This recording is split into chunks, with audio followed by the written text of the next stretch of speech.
Welcome to Green Future Now, the podcast where we dive deep into sustainability issues and innovative solutions. Today, we are exploring Planktonid Atlantic, a startup dedicated to depolluting industrial wastewater using microalgae. Joining us today, we have different actors who will give us insights about the work done so far by Planktonid Atlantic. So we have the CEO of Planktonid Atlantic, we have the CEO of Yara, a local mayor, and a government representative. We will discuss the challenges and opportunities of Planktonid's missions, focusing on their approach to managing environmental impact and worker safety. So let's do the introduction. Hello everyone, I'm the CEO of Planktonid Atlantic.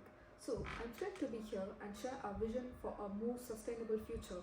I'll also be sharing perspectives from our dedicated employees and the impact of their work on the environment and the community. Hello, I'm the CEO of Csr. It's a pleasure to be here. We're proud to support innovative solutions like Planktonids. Good day everyone, I'm the mayor. I'm eager to discuss how these initiatives benefits our residents and our environment. I will keep into account and stand for that environmental activism group. Hello, I'm the government representative. I'm looking forward to discuss the regularity perspective and how we can support sustainable initiatives. Thank you all for joining me today, but let's dive right in. Planktonid Atlantic, as we said before, uses microalgae to treat industrial wastewater. Currently, we know that the company is implementing a new social responsibility and environmental impact strategy. Could you tell us more about this plan? Yes, sure. Absolutely. Our process is based on using this microalgae to treat the wastewater, resulting in a byproduct which can be used as a biofertilizer, which is well known in market nowadays. Initially, we are focusing on the biofertilizer, but on a larger scale, we want to implement a complete biorefinery operation, which will allow us to obtain different subproducts to implement from the treatment of industrial wastewater, thereby contributing to the circular economy. Okay, this process sounds innovative, but it must also come with challenges. Could you tell us about really the main issues your company is facing? So yeah, our main challenges revolve around this high energy consumption, sourcing of the materials, and ensuring the safety and well-being of our employees. Building and maintaining high-tech systems for a larger scale wastewater treatment is energy intensive and it requires significant resources. Additionally, working in temporary facilities in polluted areas poses several risks for our team. Okay, so safety and working conditions are really critical. Could you also share the employee perspective on working with those conditions? Yeah, so as I mentioned earlier, working at Planktonid has been rewarding for the employees, but it also comes with some risk. Our temporary facilities are currently limited due to the size of the company, and there have been concerns about the safety issues, especially when handling specific materials. So, we are currently in need of better infrastructure and regulatory safety training to ensure everyone's well-being. Okay, so it's clear that worker safety is a priority. And how does Yara support Planktonid in addressing those challenges?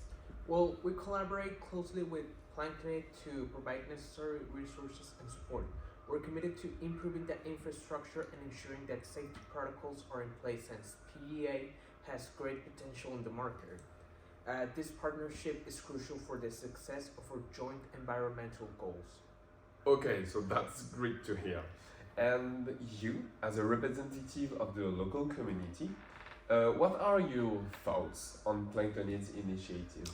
Plantonid's work is vital for our community. It not only addresses pollution, but also creates sustainable products that will last longer. However, it's essential to ensure that the company's operations do not compromise the health and safety of these workers or the local environment. We support their efforts and hope to see improvements in the company very, very soon. Okay, and what is the perspective on Planktonid's approach to environmental impact according to all the environmental organizations and activists that are supporting you? Yeah, well, according to the activists, Plantonid's method of using microalgae to treat wastewater is innovative and has significant potential. However, it's important that they address the high energy consumption and resources use associated to their technology. They need to explore alternative, more sustainable materials and energy sources to truly minimize the environmental footprint.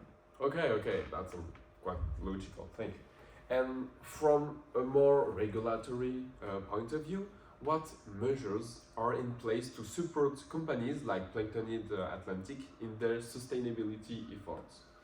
We have regulation that sets standards for environmental protection and worker safety. We also looking at providing incentives for the company that adopt innovative and sustainable process.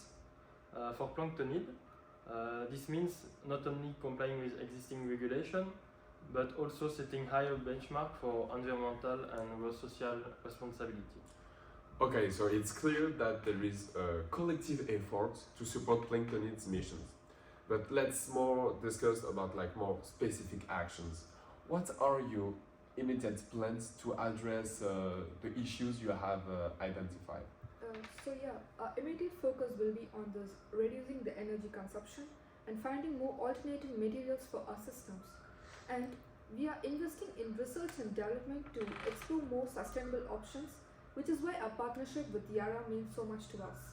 And we are also committed to improving the working conditions by enhancing the safety protocols and by providing regular training and upgrading our facilities. Okay, so that sounds like really impactful steps. Thank you. How can the local community support like those initiatives? Well, the community can and must support by staying informed, advocating for sustainable practices, and participating in local discussions about environmental impact. It's also important to support companies like Plantonic that they are making strides towards sustainability.